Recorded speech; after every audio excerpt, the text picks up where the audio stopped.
Yo, this is Jason Goff from the Full Go Podcast. Me and the crew, we like to entertain you, and we're going to do more of that this football season because the Bears should be more intriguing. There should be more fascination. Justin Fields, is this the make or break year? Is DJ Moore the piece that's going to put them over the top? You can catch us on Sundays, Tuesdays, and Thursdays, or when we have an emergency podcast when we have breaking news. Make sure you follow the Full Go on Spotify or wherever you get your podcasts. This episode is brought to you by Anytime Fitness. We may talk a whole lot about sports, but when it comes to keeping fit ourselves, there's definitely room for improvement. I hit this point early July. I was just like, I am not in good enough shape. I started trying to walk at least 15,000 steps a day or hiking or just anything to keep my legs moving. Now it's the end of 2023. I feel great. I had a physical 3 weeks ago, and the guy was like, "You're doing great. You're doing better than you were 3 years ago." I felt great. Whatever your goals are, progress is possible thanks to Anytime Fitness. Get a personalized plan and support from an expert coach anytime, anywhere. Visit anytimefitness.com to try Anytime Fitness for free. Start to train for your life. Terms, conditions, and restrictions apply. See website for details. This episode is brought to you by Atlassian. Atlassian software like Jira, Confluence, and Trello help power global collaboration for all teams so they can accomplish everything that's impossible alone. Because individually we're great, but together we're so much better. Learn how to unleash the potential of your team at Atlassian.com. Atlassian.com. Atlassian. Tap the banner or visit this episode's page to learn more. I need support staff to clear the room. Stand up and walk now. Hello and welcome to The Watch. My name is Chris Ryan. I am an editor at TheRinger.com, and joining me in the studio, recently kicked out of a Colorado touring production of Beetlejuice, it's Andy Greenwald! How does it end? You and Lauren Boebert really have a lot in common. We are committed to repertory theater throughout this great nation. Right. You really are, though. You'll be like, I'm going to Les Mis on a Saturday, you know? Yeah. Being a Broadway dad is real fun. For those who don't know, I'm referring to the fact that the esteemed representative from Colorado, Lauren Boebert, The was gentle lady from Colorado. asked to leave a Buell, Colorado production. I don't know if that's Denver, I'm sorry. Production of Beetlejuice, which I didn't even know was a theatrical There's a musical show in the first place. And apparently, allegedly, Lauren was hooting and hollering, I think vaping, and then was like, "Do you know who I am?" When they were like, "You got to get out of here." So fun is illegal now? Yeah, I know. What are you going to do? And then Beetlejuice is a real, it's a real crucial third act. Yeah, I mean, that's here's the thing about Beetlejuice. If you say it twice, nothing happens. Matter. Yeah. But at the end, what a great time to be alive. It's good to see you. I'm excited. Yeah. There's a lot of things are crackling in the stewed today. Well, I can feel it. No, I mean, I think everything is going great. I have a couple of news items for you, but I always like to just kind of open up the floor for discourse for you. I also want to say, we watch television shows today. Yeah, for the today podcast. on The Watch, we're going to be discussing the, I guess it's AMC Plus. It's AMC Classic, too. Production, The Walking Dead: Daryl Dixon. Mm-hmm.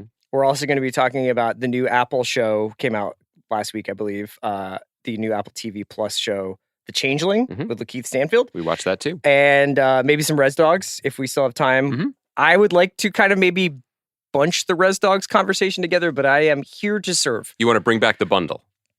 Well, it's funny that you should mention that. Look at us. Because, you know, I learned from a wise old man once that if you really want to know what's going on in the world, read the business section.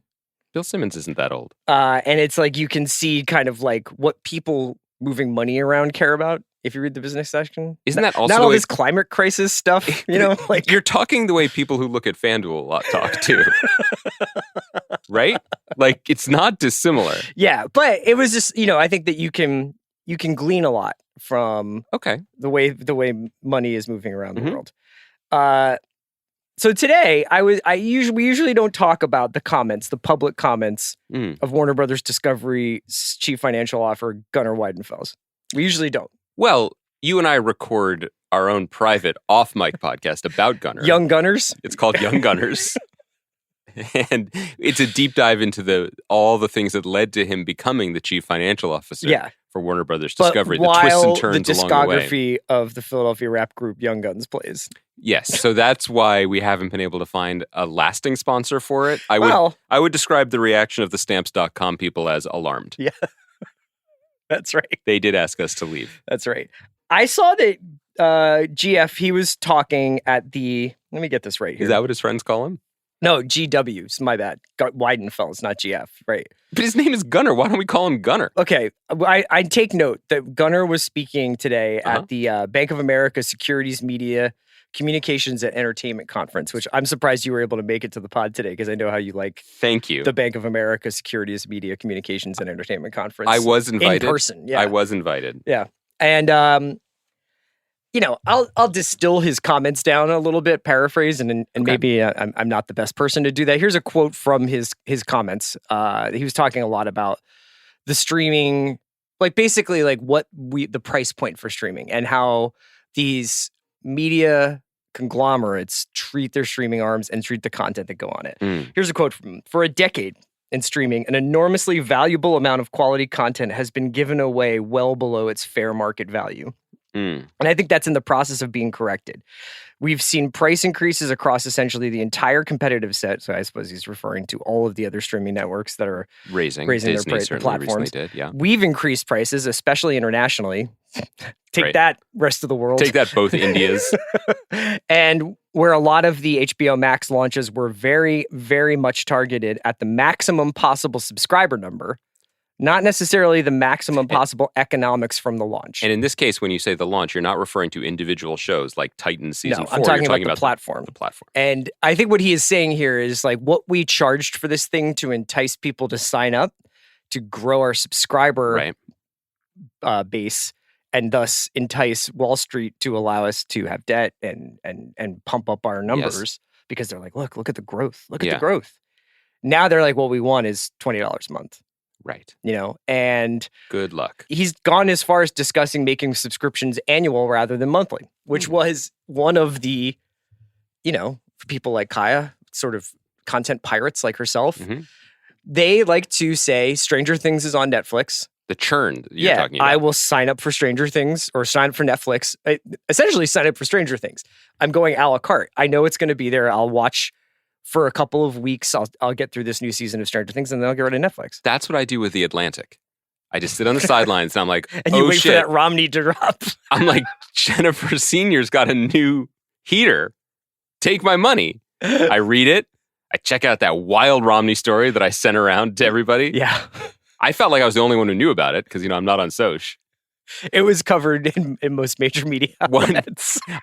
One thing that I love is the Philadelphia Eagles. Two things that I love are Philadelphia Eagles and old school traditional Republicans speaking truth to power. Yeah. I love it. Especially the day after they retire. I love it. Anyway, yes. So the churn. Gunnar wants to stop the churn. So, I mean, it's like he's sort of suggesting that there's a world in which, you know, the price you pay for these streaming platforms goes up. I would probably guess precipitously if they're like, we feel like we've sort of hit the ceiling of the number of people who are going to probably sign up for this thing.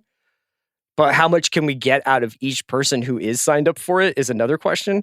And if they decide to go with something closer to a cable model, that is a yearly contract, or even just making it absolutely awful to like untangle yourself, as I am a testament to that experience. It's just very difficult to like get out of cable contracts or get out of cable relationships. They get very upset. They're just like, sir, what can we do to keep your business? You're a loyal customer. What do you make of all this? I mean, do you think we're going towards a world where we get into 24, 25 and people are paying $29.99 a month for Max and $29.99 a month for Netflix to keep it ad free or whatever it is? You know, again, I am often invited to the Bank of America money. The Bank of America Securities Media Communications Entertainment Conference. Jumbo Funhouse. Yeah. I do go to that a lot and know what people are talking about. So I'm the right person to ask here. But from my layman's perspective, everybody's really fucking dumb. That's my perspective. Because from this violent lurching and chasing after the shiny thing has devalued everything across the board and left people in a moment, this exact moment, where you have conditioned more than one generation to expect to have everything everywhere all the time, all at once, for relatively little money. And at this exact moment, when people do not have very much money, anecdotally, but also things are tough, you are asking them to spend precipitously more. For who? For them. Because they mortgage their entire, not just their content libraries, the future of their business on a shareholder growth play that had no exit ramp, that had no chapter 2, that had no third act of Beetlejuice. There was no plan other than we will launch this and become popular and prove to everyone that we have something of value, and we will lose billions in the process. That was where we got to where we are. And then, as you pointed out, interest rates changed. The state of play economically around the world changes. Ask the music industry. It is very, very, very hard to put the toothpaste back in the tube once people expect to get things for free. Yep. And you could then say, some might say, sir, the music industry has stabilized. People are making money again in the music industry. Well, yes, the rich are getting a lot richer for sure. But also in the music industry, people now accept streaming as the dominant way to interact with music. And I love it. And you are super into it. But when we stream music, we are paying one place, whether it's one of the best companies in the world, Spotify, or Apple or whomever else. We are not paying Capitol Records $19.99 a month to stream their catalog, and also Warner Brothers $14.99 or a month. Columbia Records $19.99 for 10 CDs for a penny. You know, God, take me back. Take me back. We are not doing that. Yeah. So weirdly, even though I'm sort of stumbling into this analogy, maybe all this talk that like even Gunnar's boss David Zaslav was saying about like we need to get back to bundles, and you're seeing now, you know, AMC content is on. It's on Max at the moment, right? And a lot of Max content, or there is some Max content that is on Netflix now. Yes, and Amazon continues to just like in its own ads for its service say, and also you can get Paramount here and all these other things. Like this is where we're headed, but this is all just so terribly mismanaged. You know, I do think, again, big business guy here, I do think a world in which creative output has monetary value and the companies demand money for the right to engage with this content to help get creators paid in addition to padding their own bottom line. Yeah. But guys, it's September 2023. You know, what are we doing? Well, I think what I'm fascinated by beyond the business question is somewhat of a brand identity question for the platforms themselves, which various platforms went further or not far to brand themselves, or like to mint themselves as the home of this, the home of that, where you can come to find this all in one monthly fee, as much as you want. And the extent to which, so a lot of what Gunnar Wiedenfels talked about at this thing was, what can we extract value-wise from the stuff that we're making? Yeah, which is his job. So let's say, could we enter a world where there's Max and you pay for Max a month, or if you are just a Game of Thrones fan, you pay the Game of Thrones subscription. Oh, so there's also Min in addition to Max, where you just get a little bit of it. Well, there's Dragon. Dragon. Yeah. Like there's something where you're like, I want all the Game of Thrones content. I don't really care about And Just Like That. I don't need the Discovery stuff. Instead of creating a straw man, just say me. I'm that person. Yeah. All I want. Yeah. Is as many houses of dragon as possible. Right. So I wonder whether or not there's also a world in which they basically guard against people who would have signed up for Max just for House of Dragon Season 2 by saying, get the Dragon Pass. I mean, look, we live in a world, like, whenever I hear about people taking their kids to Disney now, they're like, they get you every which way they can. Like, there's always another tier that you can pay to get faster, quicker access, to cut more lines, to get earlier entrance, to get later exits, whatever it is, better parking, easier access to select food, time with Goofy. You know what I mean? And like, I don't understand why they wouldn't basically apply that to their most high value like properties. The last time I went to Disney, I paid I'm almost embarrassed to say how much money I paid to have the FX executive team, John Landgraf, Nick Grad, and Gina Balian, meet me on the Mad Hatter and just talk to me about where they saw the whole thing going. The Mad Hatter going? Well, that was going in circles. And frankly, so is the business. Speaking of the business. It's Chris, I hate to say it, but these companies are at it again. I don't know what the plan is here. I think I'm just very in tune with what we pay for what right now because of coming out of not having ESPN for all of 9 days. And you didn't handle it well. It didn't go great. I spent one podcast talking about it, and I guess I'm starting another. But I'm just, I think to see these things happen while there is also the strike going on and the way that these two things are related. For instance, you and I did this fall TV preview a couple of weeks ago. We have another show from our fall TV preview going to 2024. That's Mr. and Mrs. Smith. I was always skeptical that was coming out this year, but yes. Sure. But now they're like, it's early 24. That has been delayed quite a bit because Phoebe Waller-Bridge was initially going to co-star with Donald Glover, and now it's Maya Erskine, and I think they've probably done, as is the Amazon way, a couple of different reshoots on there. But I think that as we watch 2023 kind of collapse instead of end, it's interesting to talk about like where we could be this time. Most years do that these days. I find that's not so unique. I just think I'm joking when I'm like the companies are at it again, but I think one thing that is fundamentally just broken across a lot of industries is, what do we want from these places, and what are they giving us, and what are we paying for? And for your Max example, I have no brand loyalty to the streaming service Max. Right. I don't really know who Chip and Joanna Gaines are. I figured you did. Yeah. I don't know, and I'm okay with that because I've reached the point in my life where, Why are you acting like you don't know who Chip Gaines is? I don't really know. I know he was interested in Larry McMurtry's library. Bought it. So now I know who he is, but I've never watched one of his shows. Is he like a property father?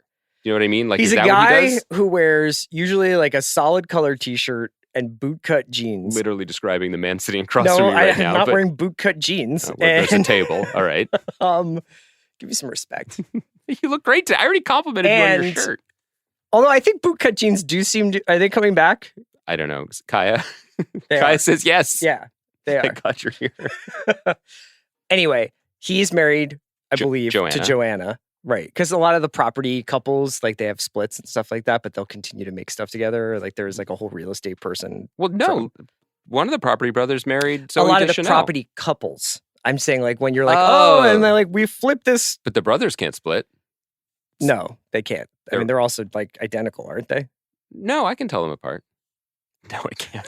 I'm just fucking with you. My point is, that giant circus tent of content on a personal engagement level means nothing to me. I want to watch television shows that I like, and I want to be able to find like Turner Classic Movie stuff sometimes. That's the extent of it. Yeah. But I think that this turn towards amorphous like brand building and relationships, and we need to have as much as possible in order to show that we're doing this for whom, is so out of step with any kind of consumer thing. I mean, this won't mean anything to you because I feel like we are on opposite sides of this divide, but there's Mitt Romney? You know what? Chris, the loyal opposition used to mean something. Sure. You don't really fly Delta that much, right? I don't have the opportunity to fly Delta very much. Because they don't fly to Philadelphia. Right. No free ads, but this is going to be the opposite of an ad. But like I have points and an affiliate. Like I fly. That's the airline I fly. And then today they announced all the things that you've been doing. We're changing it so they don't have any value anymore. What do you mean? They just undid their whole. This is the most bougie. This doesn't matter. But my only point of this saying is pretty interesting to me. What happened? They're basically like, we will, starting in 2024, the miles you fly will no longer count towards any kind of status or frequent flyer, whatever. The only thing that has value is the money you spend with us. Oh, so like using their credit card or buying stuff on airplanes? No, booking hotels and rental cars in addition to flights through Delta because they want to be your destination app, basically. And I'm like, you motherfuckers fly the planes. That's it. You know what I mean? Like, I can find a hotel on my own. Yeah. You don't need to be all of these things for me. So the only way to get status on Delta now is to book a Marriott through Delta? To accrue, yes. Or to like be allowed into the lounges or all these things. Whatever. These are the least interesting and least important concerns. Tiniest violin. Mm-hmm. My only point is they took what was like you've spent. People were loyal to your them life's because work. I'm like, Yeah. you fly airplanes in the places I want to go. And if I fly on those airplanes to those places I want to go, I am rewarded for it. Sometimes I get a complimentary Sky Heineken or whatever. Uh-huh. You know what I mean? A Skyneken, we call it. That's a free ad. Please send me some. But now they're like, everything that made you loyal to us, no, we don't want to be that for you anymore. We are going to be this other thing. Uh-huh. Because some bright boys back at HQ are like, this is the better pathway towards making money and making everything. Also, the thing about value you were saying too, which is just like, we actually think that we've been letting too many of you dummies into the lounge or too many of you getting these upgrades. We don't want to do that anymore. Right. Now you're just going to pay more for less. So you think I'm on the opposite side of this argument? No, I think you are, as always, a man of the people who flies to Europe constantly. I think instead that you, with your friends at Bain Capital. England's not in Europe. That's true. That's true. Oh, and also I'm pro Mitt Romney in this. We're getting a little twisted up. No, I meant you are not. You are A, not empathetic to my plight because no one should be. This is not a plight. But B, that's not the airline you fly. That was the only thing. It's not just because of where I tend to fly within the domestic United States. It's kind of like, I know people who listen to this podcast, if we ever have different opinions about the show, some people are like, oh, there was real friction today. They should know that the only time there's ever been real friction today is when it was discovered that we had different hotel loyalty plans that are hotels of choice. And then for like 2 days started texting photos of like Bonvoy gang. That's, guys, turn 40, everything gets great. Anyway, what are these companies doing? That was my, put a button on it. That was my point. Okay. Do you want to talk about the showrunner drama? I think that honestly, like people who are outside of like the very small, like I read the Ankler and Melanie bubble would probably not even know that this happened. It in some ways was a much ado about nothing, I think. But would you like to just do a quick explainer on like what happened this week to the extent that you were able, given your... Well, I think things are... Your position as a showrunner yourself. Sure. I think sentiments are running high. I think nerves are frayed, primarily due to the drastic devaluation of Sky Miles in fiscal 24. All you fucking guys. On all of us. All you guys just standing outside of an Einstein's bagel crying. Being like, I used to be in the lounge. I used to be a platinum medallion in this country. Right. So it was a confusing week here in Strikeville. Mm-hmm. I'm using a joking tone, but like it's getting really real. It's been really real for a lot of people for a long time, but many, many, many people are out of work. Many people are hurting. Untold numbers of people are leaving the business. It's bleak and it's upsetting. And in a vacuum of information, because there has been no official channel communication. I think there's constant back channeling, but between the Writers Guild Negotiating Committee and the AMPTP since last month. Yeah, mid-August, right? Yes. And I think there's been a lot of confusion about what's going on. I can give you my opinion about that. But anyway, what happened this week is that there was news broke that there was some sort of cabal of some powerful showrunners who were demanding answers from the guild and saber-rattling and upset about the slow pace of negotiations. News broke via Sharon Waxman in The Wrap on Monday, saying that Kenya Barris from Blackish and Grownish and Noah Hawley, my old boss on Legion and Fargo, and a few others, Dan Fogelman, I think, was named. I think the Duffer brothers were potentially part of it. It was unclear whether they were presenting themselves as almost like a coup against the negotiating committee, or their displeasure was just being made public. What I understand from behind the scenes, it's unclear. I guess I'm not in a position to comment because I don't really know the answer. Sure. I know that they canceled their meeting when it became clear that it was being construed by the press as a criticism or oppositional to the negotiating committee. Somehow division within the ranks, yeah. I'll say that I'm on a WhatsApp with many hundreds of showrunners, and people were pretty shocked about this. There's been pretty much solidarity and uniformity and debate, but not taken to this level. And in my experience and understanding, the negotiating committee and the guild is like very, very avail to talk to. There was a big showrunner solidarity picket at Fox this week that I was happy to be a part of, and the negotiating committee was just there. Like, you could talk to them and say these things. Anyway, there's accusations being thrown around about whether these showrunners were being like shadow organized by whether CAA. It was like, hey, we're just asking if you guys need any help. Yeah, versus we are putting like pressure on you to get a deal done. I believe that's what Evgeny Prigozhin said. That's why he was marching to Moscow. That's why he's just like, I just want to help. I have a militia, would love to help and talk. So whether this was being shadow backed by the AMPTP or the CAA, I think the main takeaway is division is going to be used. Yeah, and who knows? Who knows? I think that the disturbing thing for me at the moment is just that. You remember a couple weeks ago or months ago now when there was that article with anonymous sources being like, the strategy is to force people to lose their homes and then we'll talk. I do. Because they should feel a little something here. That was also, not to be fair, but just I'll say, that was also subsequently like, I think the studios themselves were like, we don't like, that's not our position kind of. No, that's true. That was nobody took credit for that. Yeah, I think that was, but go ahead. Yeah, I agree. But the reason I bring that up is not to say. Now at this point, hard to say that is not what's happening. It is starting to happen. But my point isn't that was the strategy.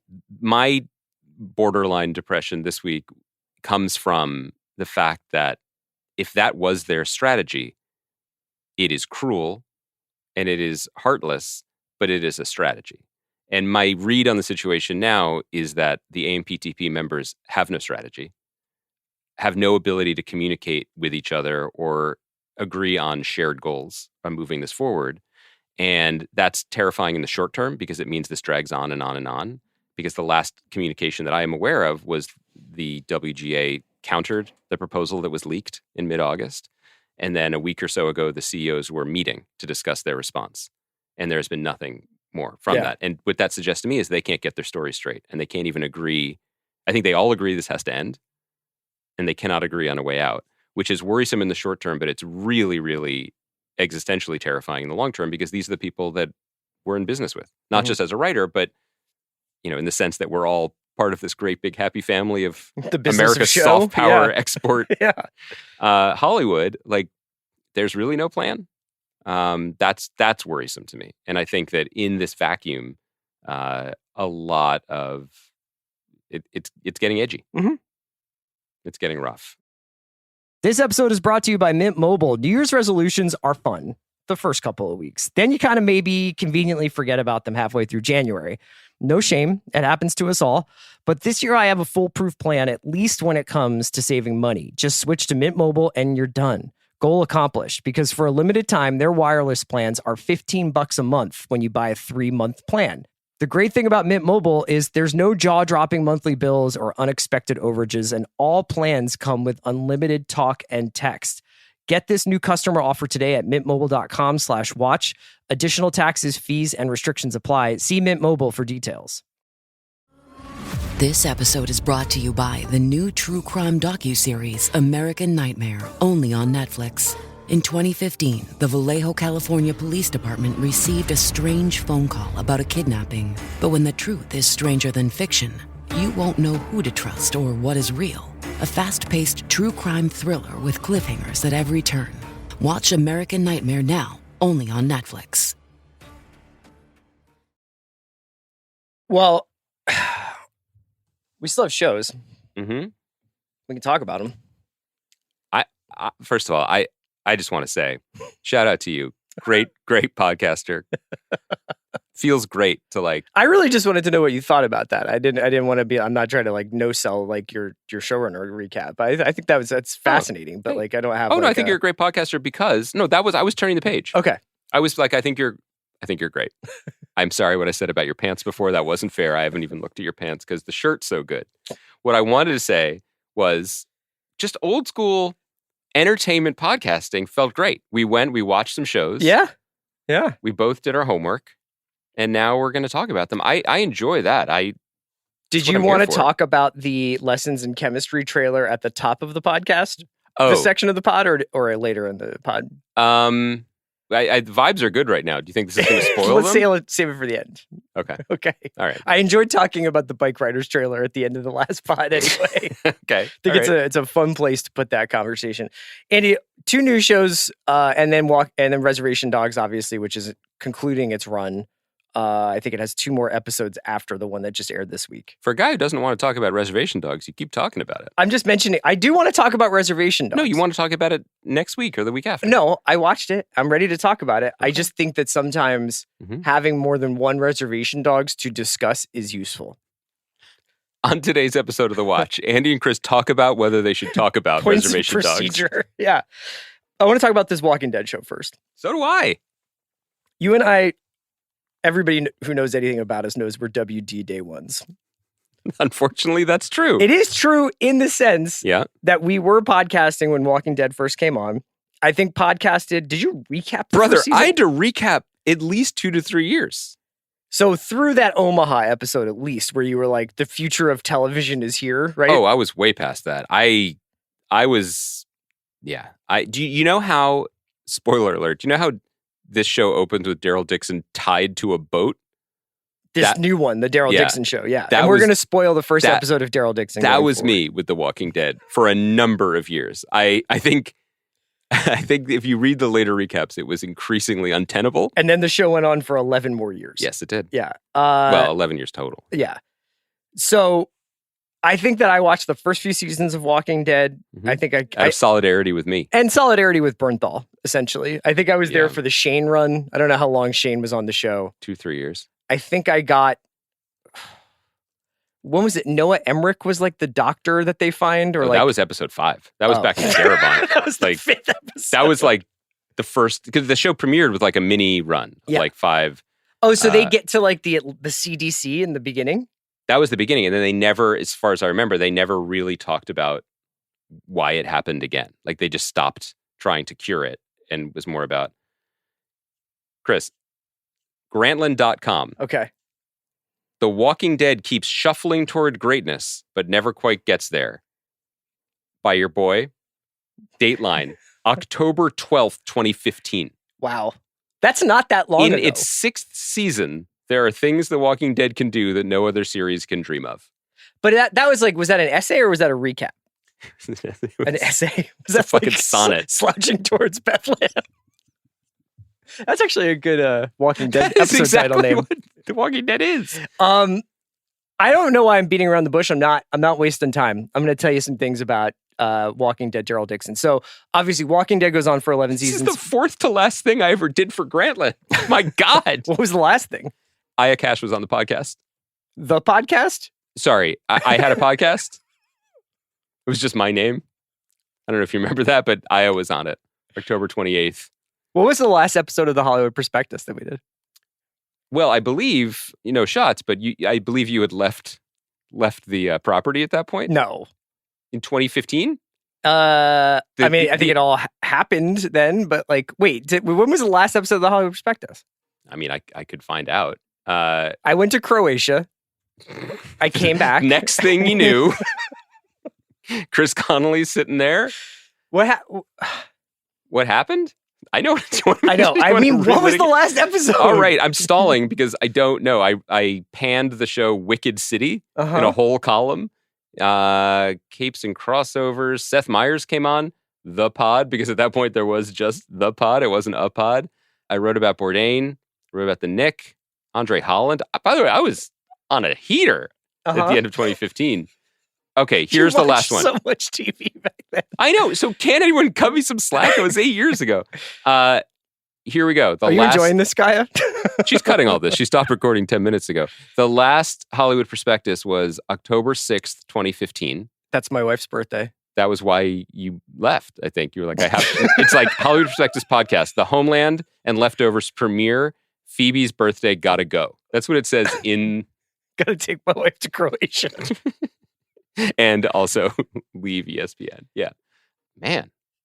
Good job. Nice job by Thanks. you. And you've always been a Walking Dead-ologist. So you'll be able to help me chart the subsequent 10 seasons of Walking Dead that happened after you started out. Definitely. No. So Walking Dead obviously has become a franchise. It is essentially propping up AMC networks. It's a huge money maker in terms of like it has like a whole conventions arm during Halloween Horror Nights season. I'm sure they do Walking Dead activations at some theme park where you can go get attacked by zombies. That would be your bailiwick. Well, I'll tell you a little bit about these Walking Dead zombies, and especially the French ones that are in Daryl Dixon. Mm-hmm. Not scary. I know. But I'm kind of glad we're going to talk about this in a second. Because that's never actually been the whole thing with The Walking Dead. You ready? Well, ready to drop this gem? Say it. Say what's really scary. The real evil is man itself. What? That is, hold on. Kaya, put in the head exploding music. That is radical. So I would say I probably kept up with Walking Dead lightly through recaps. Like I would be like, oh, did Negan die? And did he come back? Nope. And yes. Yeah, Maggie, what's up with Maggie? Still what's up going. with Rick? We've got Fear of the Walking Dead. There's Walking Dead. Is it called Dead City? That's the Negan Maggie spinoff where they're in New York and it's supposed to be like Escape from New York, right? Just nodding at this point. And then there was like young, like basically like teenage Walking Dead. There's Muppet Babies Walking Dead. And there's some animated stuff, I think. But there's also an anthology series. I'm not sure which one that is. And there's also Talking Dead. Oh, yeah, I know. And then so we get to basically Daryl's the guy. Daryl is it's like Rick, Daryl, Michonne, like whoever the big characters are that need their spinoffs. Like, and also when Andrew Lincoln left the show, yes, after season 8 or 9, I don't remember. It was immediately announced that he would be like in Walking Dead movies. 3 movies. Yes. Still waiting on those. Yeah. But Norman Reedus, who plays Daryl, assumed the first position on the call sheet and was the star of the franchise until they ended the mothership show after season 11. And when Daryl Dixon was first announced, it was supposed to be a Daryl and Carol show, but Melissa McBride decided she did not want to move to Europe to shoot this show, which is where this show is set. By the way, World Beyond was the limited series anthology series. We've done great work covering The Walking Dead on this podcast. We've done today. great work. And also looking within. And also Googling my name and The Walking Dead live on air. Look, this is all prelude, which is to say, Kaya that I needed an extra half hour to get the rundown really tight today. Is that what you told Kaya? Yeah. I was like, I needed an extra 30 to like just write down a bunch of stuff. And that's where we wound up Googling you. This is the show I've always wanted to make. So thanks, everybody. This is too much throat clearing to say that Walking Dead was never really for me. Yeah. I thought it had some high highs and then just a lot of mediocre, not necessarily lows. Didn't have much interest in any of it as it continued. That's fine. I thought this Daryl Dixon show was pretty good. Yep. I thought it was pretty good. Honestly, pretty dope. Not mad at it. And I want to start by saying, I don't know if the show will live up to what I'm going to say, and I don't know if that matters. But there are certain times in our like franchised universe where the decision between making like a brave choice and a safe choice doesn't feel like D-Day. Mm-hmm. It's not like either we do this. Ironically, because this show starts with him watching up in South France. Yeah. Great call. They're just simpler ones, honestly. And the decision to take a character that has been running around the swamps of Georgia for 11 years and just put him in France. Yeah. And shoot the show in France and cast all the other parts with interesting French actors and performers and give us a different place and a different tone and a vibe is enormous. Yes. It's enormous. Now, I realize in a world like it's not, this show is not Andor, but it is more Andor than it is Ahsoka. No offense to Ahsoka. Truly, in this case, I don't mean it. Yeah. In the sense that, okay, we're just going to try it over here. We're just going to try it. And it's still going to have the zombies and it's still going to, this is not prestige-y, like brainy television. It's still The Walking Dead. So let's do But I was super into this decision and it made me engaged in the show. A traveling samurai wandering the French countryside with a vague mission of getting home, getting waylaid by the better angels of his nature to take care of a messianic young child. Good idea for a show. So it's like, it worked when it was Kung Fu. It's working now. It's worked when it was The Last of Us. It worked when it was Shane. It's good. It's a good, durable idea. And one of the things I really liked, the Vulture recapper for, and I can't remember the name, it really pointed this out, is that this show like operates with a lot of silence, and it's not exactly Kurosawa, but it isn't it's pretty good when it comes to like just being like, I want to watch this guy walk around the French countryside. I don't need a lot of banter. I don't need to fill in a lot of like franchise world building blanks here. Mm-hmm. Daryl is not a very verbose character. He's not very demonstrative. He's pretty cool. He winds up getting a cool outfit, even though he's been in the Atlantic Ocean for a while, and he winds up wearing like a cool like quasi fisherman motorcycle outfit. Well, it's also this thing where it's just like the one thing that unites the people who have survived 10 years into the zombie apocalypse is fingerless gloves. Yes. Even the nuns got them. Well, so that's the thing is that like they just got a really tight pitch for the show, which is Daryl and warrior nuns protect messianic child in post-apocalyptic landscape France. And to be clear, I don't know whether it's something that's in the atmosphere or around the old WGA water coolers, but like we had fighting nuns earlier this year at Mrs. Davis. Mm-hmm. This is Last of Us. It just is. At your point that they're, lone wolf and cub, and there are many examples in media of this trope of like protecting the magical kid. Even Obi-Wan did that, much to my horror recently. But that's fine. It doesn't bother me. All of those things feel familiar. And if you were really agitated about it, you could say like, oh, well, Last of Us does this differently or does it better. But The Walking Dead has never done this. Yeah. And honestly, the French part makes it a whole lot better. Because they went and they did it. It feels, I don't know, this also might just be like that I'm CGI'd out or volumed out. But it was pretty that they were in a place. So you are notorious. Yeah, I am. For holding foreign actors' feet to the fire with their mastery of English. Mm-hmm. Yeah. We've got a couple of French actors in this piece. What did you think of that when they switched to English? Well, Clémence Poésy is an actress that I like a lot, and I'm a fan of her. Yeah. And what's your favorite Clémence Poésy movie? Well, in my household, it's the Harry Potter movie that she's in. Yeah. So that's the big one. She's in Bruges. Yes, thank you. And she's in The Tunnel. I don't know if you ever saw that with Stephen Delane. The series, The Tunnel, which was the British version of The Bridge. Is it where they find the body in the tunnel? It's the Bridge. Yeah, which has been made in like 19 countries. Yeah, with the same first. How many different versions of it have you watched? I got to catch them all.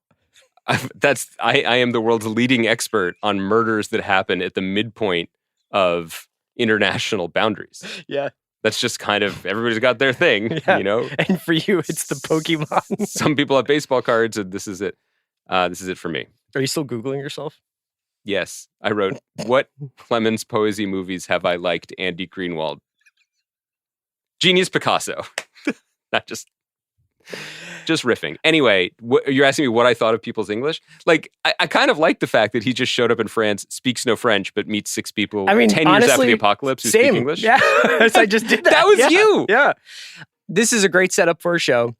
You mentioned Ahsoka. This is a interesting contrast to a show like Ahsoka, where essentially I find that not knowing the legacy of the characters and the backstory of the characters as illustrated literally in the animated series that they have been originated in makes it difficult to understand the significance of any given moment in Ahsoka for me.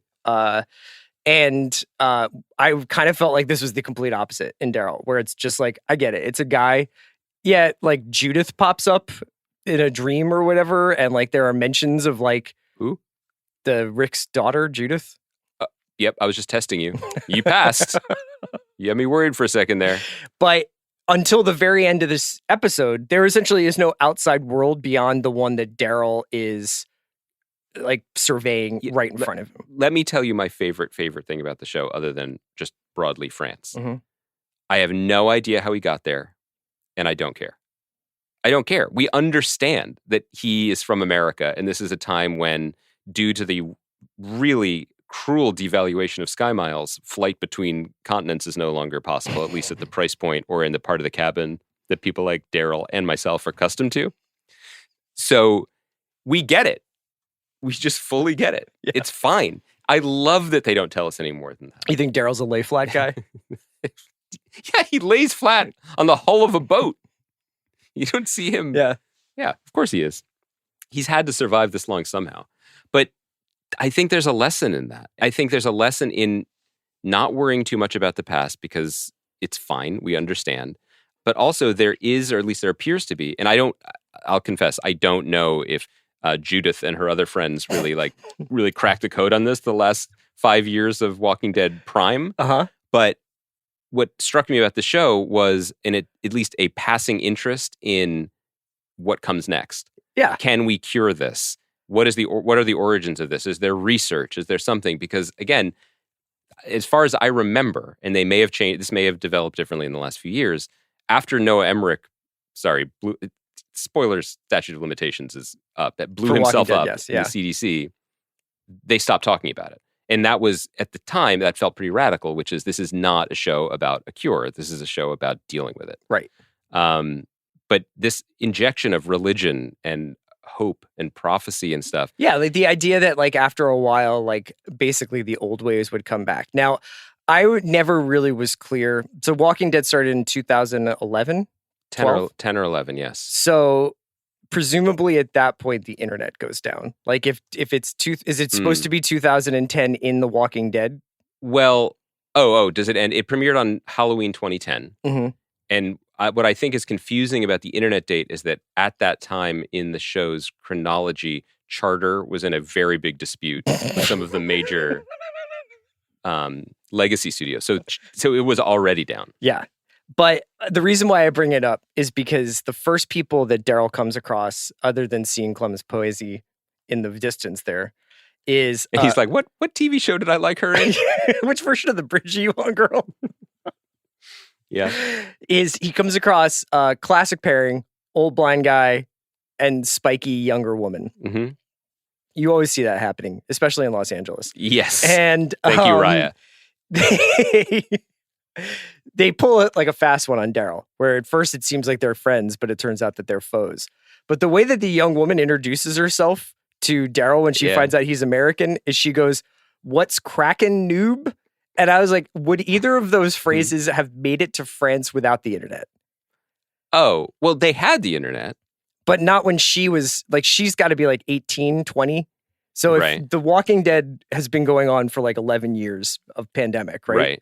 Then the internet would have ended in 2010. Was noob a thing in 2010? Do you think she like archived some stuff before it all went down? Right. So she has like, here's what I think. She probably has a hard drive full of Vines. Like the best Vines. Right. You know, and so she has learned English only through like the Damn Daniel, Vine. Was Damn Daniel 2010? Was that later? Wow. Let me Google Andy Greenwald, Damn Daniel going viral. I'm just saying the Vine era. Yeah, that was I got it. It was just a note. In French, it would be vin, I think, so maybe that would help you understand it. So, I thought that the show was really cool. The very end of this episode, and we're still doing spoilers here, you basically get a side door like expansion of the Walking Dead universe where we find out that Daryl was on this boat. Mm-hmm. This boat was had a doctor on it that was conducting experiments, I think, on walkers, right? Mm-hmm. And walkers seem to have changed. Some of them have Bernie skin now or blood. Yeah, and that there seems to be this militaristic faction running this experiment and also seems to have quite a bit of power in France. And this woman, Janae, who... Marine Le Pen. Right. She is basically like, we got to go get this American guy. All this tracks with my understanding of France, by the way. Yeah, but it becomes like a little bit of a different vibe at the end, right? It does, but also then this season on... Terrible name, by the way, Daryl Dixon, but that is his name. I mean, you're also like, you're never in the dark about what you're watching. I respect that. Yeah. On this season, look, trailers are trailers, but it looked super dope. They're going to go to Paris. I'm interested in that. Yeah. I'm so much more interested in that than I am in the swamps that side of Savannah at this point. Like, that's great. Yes. I also think, and this might be us running out of content talking. No, it's not. This might be... We're only getting started, really, when you think about it. I do. And I think about it a lot. In a way, this relates to the next show we're going to talk about. But I feel weirdly better about this show than I do about some more ambitious, more pitched up, prestige-y type shows. I think that at this point, everyone involved in the Walking Dead franchise know what they're doing. They're always, and this is something that I wrote apparently 1,000 times back when I was writing stuff, like, because you have X number of knives going into X number of skulls, you can then play a little bit around the margins because you've delivered on your campaign promises, basically. So the fact that this show just feels very comfortable with what it's doing, but is willing to be like, let's just see what'll happen here. I think it's credit. David Zabel is the guy who created this. He's a veteran of ER. And of TV shows that know how to do stuff over a long period of time. Right. That makes me feel good about it. I have 2 notes I'd like to just share with you about the Walking Dead universe and even the one in France. Okay. One is that if I lived through a zombie epidemic that decimated civilization. Which during our Last of Us conversation, we established you would. You would not fucking catch me following a 10-year-old. Like, right. I'm not, there is no 10-year-old that is going to rise out of this and be like, oh God, this guy is just JFK. Just like obviously has it all together. He's the one who's going to lead us. So, because there was a moment in this episode where the militaristic brutes are at the door and the nuns are like, young lad, lock yourself in here. We will grab halberds and defend you with our lives. Yes. In that moment, I think you would have looked around and been like, who am I caping up for right now? Yeah. This is, why am I flexing for status and likes? Right. The world Why can't is I over. just hang out with French Holt McCallany? These guys have cars. Also, everything seems to be fine there. Like the nuns are just doing their they got business. apples. Apples look delicious. Yeah, they're functioning medieval society there. So I would not follow a 10-year-old as my leader. I remain or risk yourself for the 10-year-old. No. Would you do that in this reality? I mean, under certain circumstances. Certain 10-year-olds. Yeah. And then the other thing I just the would like babysitter list. to say is just that if I were to experience the fate of Papa Jean, who's a Frere Jean? The Monsignor? The priest who they are keeping as a zombie in a cage and they're just reading in him case he poetry. gets his soul back. If I am like a zombie, you do not have to keep me alive hoping one day I will pot again. So there's a lot of ways to interpret this.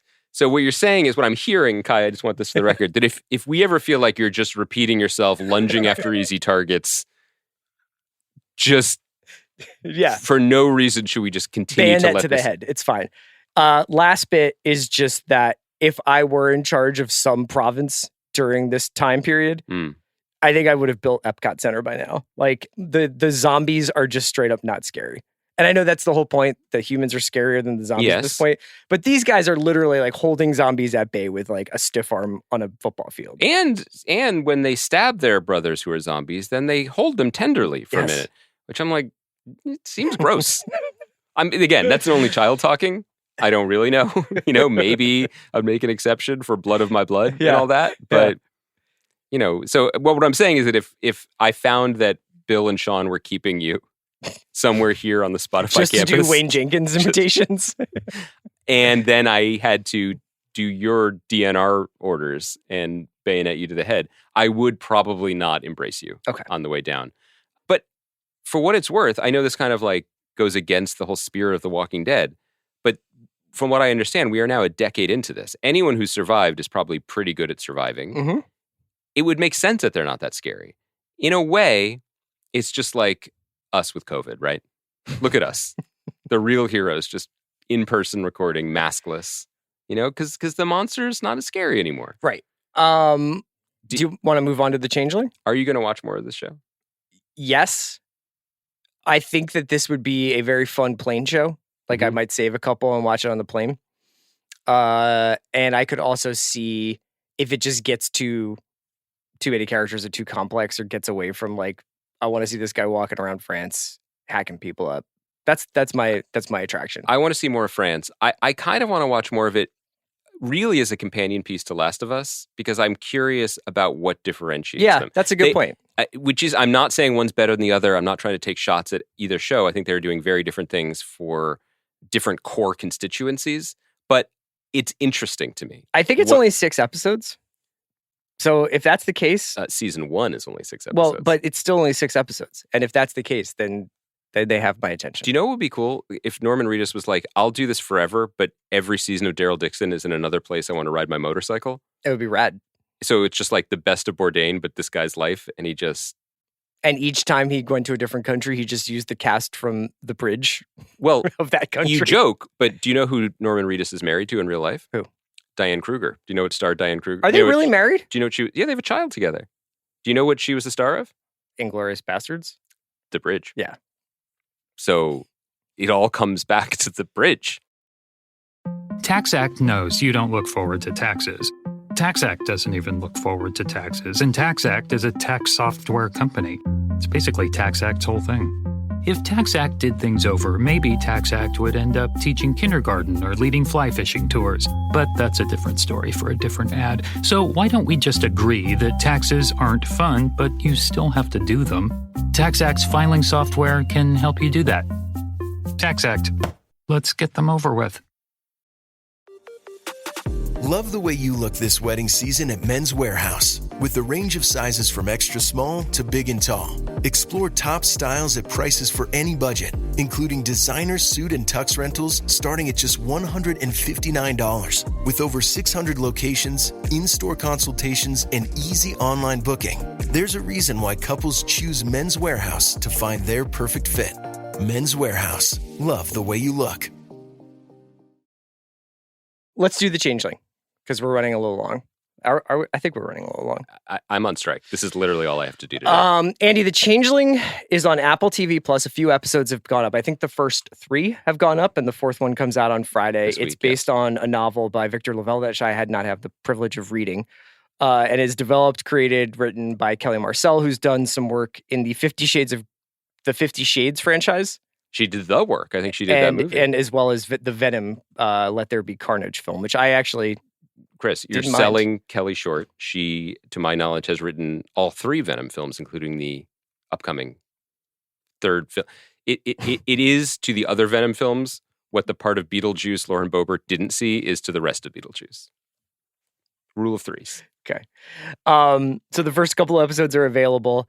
This is honestly, like, we had a lot of fun at the expense of describing what Daryl Dixon is about. Mm-hmm. It would actually be quite challenging to explain what the Changeling is about. And after watching one episode, while I have some ideas, one of the challenges of the first episode is that it is about quite a bit. Mm-hmm. We have joked before about shows starting multiple times or episodes starting multiple times where you get 5 minutes into a story and they're like, but back in 1968, this has folklore, it has flashbacks, it has a contemporary-ish story, and it is tonally, like, I think it is gorgeously shot. Melina Matsoukas, who did Queen and Slim and a bunch of Beyonce videos and Rihanna videos and Insecure, is an excellent director, and the world is like fully realized, and it is beautiful to look at. It is. Beautiful production design. But I think that it might be, I think I saw actually, this was a line in the RogerEbert.com review of it that said that the material that the show was drawing from was too figurative to make a good TV show. And so what you wind up having is a kind of fairy tale, fabulistic, allegorical feel to a show where you're just like, but I just need to like understand like where is this guy going and what is he doing and are they in love? Who is he? Yeah, right. It's a very odd show that has a lot of merit.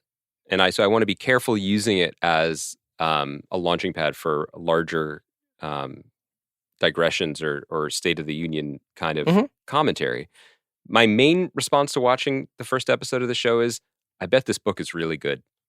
Genuinely. Yeah. The ideas, the scope, the specificity of it seemed tactile and interesting and rich.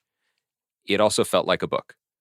And my main takeaway... And it's narrated by Victor Lavelle. This TV show is? Yeah, the TV show is... It's so obviously done somewhat hand in hand with him. So the show begins with a very, very CGI boat crossing in the 19th century, and then it jumps to more or less the present day, and then it jumps almost immediately before you catch your breath to the 60s. To the late 60s or 70s, then it goes to the 70s, then it goes to the 80s, then there's some time back in the present, and then it's the 90s. And reader, my comment is relax.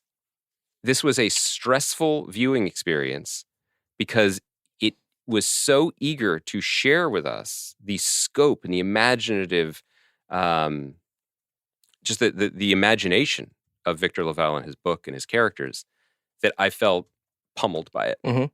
Not for a moment did I feel any kinship, connection to, or interest in what was happening on our screen, which is challenging, which is hard to believe even, because the show stars Lakeith Stanfield, who I think is one of the best actors we have, who is never not interesting. He plays a character named Apollo Kagwa, who I assume is some sort of book dealer. He's a rare book dealer. We don't ever really see him antiquarian work. We see him in a library and we see him say he loves books, but then we're also seeing him as a baby, and then we're seeing his parents, and then we're in fucking Brazil. Yeah. So I don't know. He, in this first episode, falls in love with a librarian who's played by an actor, so I don't know, named Clark Bacco, who I thought was really good too. Then she goes to Brazil, then there's a witch, then his parents, and then there's a scary part, and then there's a dream. I'm trying to be measured because I think everyone here is doing high level work. But to me, this isn't a TV show in a time when I wish we had TV shows. Yeah. There's a moment that we're in still, and Apple's often really, I think, to blame for this, where it's like, no, we're going to dazzle you with ambition and prestige.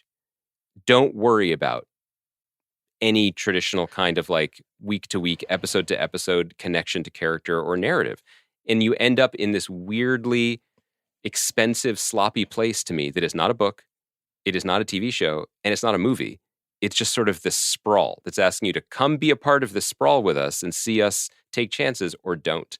There's also, there's two things going on here. Yeah. One is that I think you could say Apple's to blame for it. I think they've also had some success when it comes to something like, say, Pachinko, where one of the reasons why Pachinko really worked for me is because you could tell that the creators of the show understood that they needed to take some liberties with the structure of the story that was found in the book for the purpose of the show. So rather than going chronologically, you have a kind of parallel storylines happening in the TV show, and that way themes come out of it that you understand. But Pachinko, for the most part, is fairly realistic in its depiction of, like, I don't mean vivid, I just mean like there's a kind of realistic logic to what's happening in Pachinko. To have multiple storylines going that also have an almost dream logic, but also have an element where dreams are real, it works for features. It works for David Lynch. It works for, like Sam Raimi. You can have a kind of strangeness to a film, I think.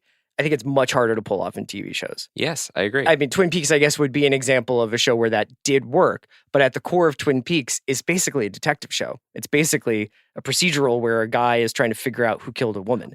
This is kind of like you're watching a scene in this first episode, for instance, where a lot of the sort of turn of the episode hinges around this woman comes back from Brazil and she has a red bracelet that's been given to her by like a mystical medicine woman in a remote location in Brazil, and it's a fable. It's like she's granted 3 wishes. It's a fairy tale, as long as she doesn't cut this ribbon off. Well, it's that if the wishes will come true when it gets cut off. Sorry, but be careful what you wish for. Is right. We're reminded of many times. And like that whole like section of the episode where like they're like he's come and he's picked her up at the airport. They've reunited. They're kind of putting their relationship back together, and the Apollo character cuts the ribbon in this kind of like dreamy fashion. But like if you actually take a step within the logic of the show, it makes sense somewhat. But if you take any step back, you're like, what is happening? Like what does this mean? Why is this guy going along with this story all immediately? And I guess it's like, well, you could say he's had himself this dreamy life where his father was a blue monster who disappears into bathtub steam and captures him. But like, that's just like a lot to kind of wrap your head around. I do want to ask you, did you feel, for as much as that maybe pushed you out of a recognized reality, did you feel a kinship with Apollo because he wears a different hat for every moment of his life? Like he had a special wedding hat. Yeah. I was thinking... I didn't wear a hat during my wedding. I was thinking that he didn't have a hat during the sex scene, but then I was like, but maybe it's a Jimmy hat. But then they have a baby. So it wasn't. So he is hat-free. He's hat-free, then, which I thought was interesting. Look, I don't know. It feels weird to argue. It feels like a conservative position to be arguing when I say that, like, successful TV shows do have a kind of nuts and bolts grounding. It doesn't mean it's grounded in our world, but it is grounded in a kind of emotional recognition or truth that allows you to then extrapolate further. Twin Peaks is my favorite thing of all time, but even I wouldn't argue that it worked when it became just a kind of more by the book, week to week, 22 episodes procedural. What really worked was just David Lynch at the beginning and at the very end, and including the third season.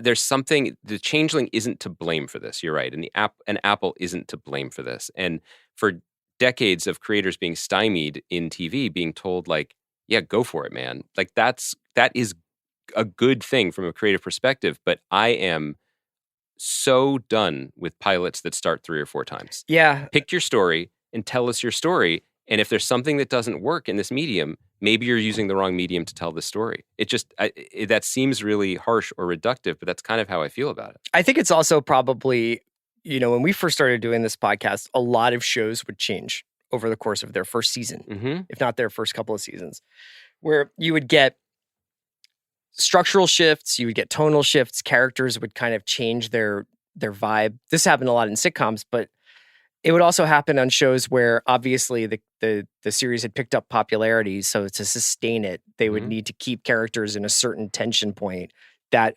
was kind of betraying the resolution of the seasons. I'm thinking specifically of Homeland just because you mentioned it, but like Carrie in Homeland is like a 1 or maybe 2 season character. Yes, but they kind of kept Brody her was, in this place of absolute frenzy for 6-7 seasons. Or the show just became, is she on or off meds? Yeah, right. And that's the toggle. So they changed Homeland to make it last for a long time. We've talked before about some Mike Schur comedies where they like make minor adjustments to the characters as they go forward in Parks and Rec or The Office or whatever to like make them more palatable. Big, prestigious, literary adapted dramas on Apple TV Plus don't really seem to have that ability. Like they don't really seem to be able to turn the boat while it's in the canal. It's like we're going one way or we're going the other way, but like once it's off and left the pier, like what can they do to the Changeling to change it, right? Well, part of that is because it is greenlit as a thing. Yes. There's no, I could be wrong. We've certainly been wrong before, but my sense is this isn't a 2-season show. Like they're telling the story of the book. But I think it's just a question of getting your arms around it. Like, and one of the things about Apple that makes it very unique and special is that these sort of questions don't really apply to them. Like, if you can say yes to everything, you don't look with the same rigor about why you're doing the things that you're choosing to do. Again, empowering Lakeith Stanfield, empowering Melina Mansoukas, like these are good decisions. I'm not going to second guess these decisions. And if this show didn't work for me, their next show, whether it's together or separate, might. So I don't think broadly the conversation could stop there. Yeah. But if it didn't stop there, I would say that like they can just shrug and say, seems like these guys have a take on this. Let's go. Instead of saying we're only going to make 2 things this year. And your vision of the Changeling, while deeply exciting, I'm struggling seeing how this is going to translate or how you're going to adapt it or how you're going to get your arms around all of it in a way that is going to be narratively successful. Yeah. I mean, it's, but then again, one person's messy is another person's adventurous and exciting.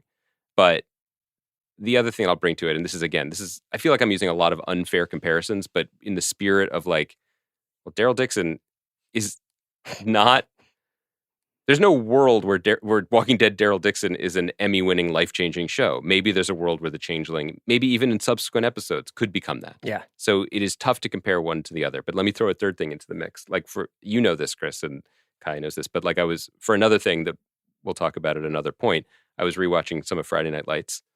And that pilot, we used to make things in America, buddy. Jesus Christ. I don't know when the last time anybody watched it was, but the opening 4.5 minutes through the news voiceover introduces us to an entire city, an entire vibe, an entire community culture, and the very intense specifics of our main characters' lives. Like, we meet Saracen making tuna fish sandwiches for his grandmother within like 90 seconds. And we're going. Yeah. We're going. Changeling isn't Friday Night Lights. It shouldn't be, but we don't make Friday Night Lights anymore. We just make these big shrugs, and sometimes they work. And that doesn't seem like a sustainable model, not just for the business financially, but like just for the viewer. Sure. That's my platform. I'm here today, unfortunately, to announce that I will no longer be serving as your senator from Utah. But I will be watching Friday Night Lights. But I will be watching the things that I always liked. Do you want to talk about Reservation Dogs? Or do you want to talk about the... Let's punt Reservation Dogs till we have another episode to pair with it. I think that's good. It was a charming episode. Our boy Kirk Fox balled out. Yeah. I feel like if we're talking about what Apple TV does with best-selling books, I feel like you want to talk about your show of 23. I think you want to talk about it. And then I need to tell you something. Oh, okay. So when Andy walked in today, he was just like, is it Lessons in Chemistry? Lessons in Chemistry is a new Apple TV show. It's coming out next month. It stars Brie Larson. It's based on a best-selling book by Bonnie Garmis. And it's the trailer looks like more than $1 million. Mm-hmm. It also, to me... Who made the show? Like, who's behind it? Lee Eisenberg developed it. It's based, as I said, it's based on the novel. And Sarah Dina Smith directed a bunch of the episodes. She's really talented. My guy, Zach Galler, was the DP for a bunch of the episodes. You watch this trailer, and I'm like, proof of concept for Apple. This is what they want, in the sense, and that's not even a comment on quality, although I'm hopeful that it has a quality in abundance. But best-selling novel, looks great, movie star, and is about, like, again, like, I don't think ChatGPT had anything to do with the show, but if you were like, hey, OpenAI, what is a successful Apple TV Plus show? Right. It might be like a period piece about a chemist, an on-the-spectrum chemist stymied by the patriarchy who finds surprise success as a television chef and also civil rights. Right. I mean, it's a lot. But anyway, I came in, I was like, this looks really good. And I was like, here's a hot tip from inside Hollyweird. You know who's going to be a star off this show? I don't know if you heard of this guy. This cat called Lewis Pullman. Right. And I was like, he looks like amazing. He looks like a... So do you know what Lewis Pullman has been in besides Lessons in Chemistry? Top Gun, Maverick. Yes. He was great in it. Outer Range. He's also been in Pullman Family Photos with his father, beloved actor Bill Pullman. Yeah, he's very good, as I recognized when he was on Outer Range and he came on The Watch. See, this was the tough beat for me. Did he come into the studio? No, we did. It was during COVID, and I think we did it on Zoom. I thought you had Josh Brolin on. If I had Josh Brolin on, I wouldn't have let you forget it. That's true. You wouldn't have let listeners forget it. So how was he talking to you? He was great. It was great. So you've been holding, because so Chris made a face when I made this His part comment. in Outer Range is not as big as I was hoping it was going to be, right, like over the course of the season. But he was very good in Outer Range, and you recognize, like, I think the same thing that you're seeing in the trailer and that you have like a vibe from, and that he was really good in Top Gun, is like he'll be like the next Glenn Powell. He has like a thing. Wow. Could he be the next Glenn? Sorry. Well, Glenn Powell might be like a fucking Best Actor nominee if like no other movies come out. I think Glenn Powell is awesome. Yeah. I just thought that unintentionally that was an indictment of where we are in movies, but he could be the next guy up to maybe be the next guy. Yeah, I think that he could be like a leading actor soon. Yeah. Do you think he has Bon Voy points? Unless he quits acting in protest for what Delta has done to their loyal customers. For what? Look, I think he could be the next Daryl Dixon. I just want to say, like, when I came in real hot with this Lessons in Chemistry trailer, and you made a face about Lewis Pullman, never did I guess that he had been on, because he wasn't on the Andy Greenwald podcast. No, You're saying he was on the Watch podcast, the one we do together. I didn't know about that. But what I thought your face was I was like, oh, here we go. This is another. I guess Lewis Pullman is the next in the long line of Ron Eldard, Aaron Eckhart all-stars of like blonde guys that Chris just like buys. I guess that I do have a type in. Who I'm just like, yeah, keep an eye out. I don't know why you keep saying Ron Eldard though. I never was like a Ron Eldard guy. Because I mix him up with Aaron Eckhart. You are like the Phillies amateur scouting department between 1999 and 2019, where they were like, this guy started playing baseball 6 weeks ago, but he's rangy. Yeah. He's 6 foot. Carries big lumber. Yeah. This kid is 6'15", and could probably mash some taters if he ever learns to hit a change up. To stand up. Like, they would just draft people who just looked like they should be baseball players. And that's what you do with movie I'm stars. interested in the show, and I support Lewis Pullman in all his endeavors. How do you feel like the Ron Eldard community is going to react to this slander by you? I think they thought... No, I just think that you make that joke once every 14 months. Yeah, I do. And every time I'm like, I never put any money on Ron Eldard. You didn't put any slander on his name. No, but I never was like, this guy this dude is going to be the dude. I would say, looking at his resume, no, all respect to Ron Eldard, there hasn't been a lot in the last few years that would have caused you to say that. Yeah. I'm sorry. He's a working actor. I respect that. We've slandered Ron Eldard. I guess that's the signal that we should go. I'm really worried now, considering what happened when we talked about Suits, that later Ron tonight, Eldard is going to go on Instagram Live and just be like, fuck. Because he's just living his life. He didn't need a fucking drive-by. By you. By both of us equally. You were all I by said Chris was Ryan. that I never have a picture of Ron Eldard up in my office, Kai, please just only put that clip in the podcast. Whereas I have Lewis Pullman wallpaper, and you're like, have you seen this young thespian? And I don't know what connections he has, but he's getting good roles, and he looks like a name and face to watch. I think that people trust my ignorance is so profound at this point that when I notice it, it's significant. I look forward to the time 9 months from now when you're like, have you guys seen the show The Lioness? Yeah, oh boy. Thrill ride. That'll be me. That'll be me. Did you see that in his lonely bachelor pad near Capitol Hill, Mitt Romney was just power watching Better Call Saul? Yeah, but he was reading briefings while watching it. That's and tough. I don't think, as you and I know, you really have to pay attention to Better Call Saul. But he also watches Ted Lasso, so maybe he was reading the briefings during that. That's a less demanding watch. I think that might improve Ted Lasso's last season. Do you think that if Mitt Romney be like the Indian? If Mitt Romney watched Lioness, would he stay in Congress because he'd be so psyched, so psyched to be a part of the winning team? To be like, actually, this government is sick. Yeah, he'd be rocking a turnover chain. That's what I think. Yeah. That's what I think. Thanks to Kaya for producing us today. I wonder what she thought of this episode. I can't. Kaya, can we have a long after action today? Because I feel like. And thanks to you for coming by. Monday, I don't know. I think we're just going to talk about Winning Time, right? Yeah, but also The Gold is a show you're interested in. Yes, right? please watch The Gold. You're it's into on it. Paramount You've already Plus. watched it. I've only heard about it. Special Ops The Gold. No, it's just about Jack Lowden stealing gold in 80s London. That sounds great. Yeah. What's it on? Paramount? Paramount Plus. Okay. I'll watch it. Okay, so Psyched. The Gold and Winning Time for Monday, maybe some Reservation Dogs next week. We'll be back. Hope everybody has a great weekend. I really hope so. Especially you, Ron Eldard.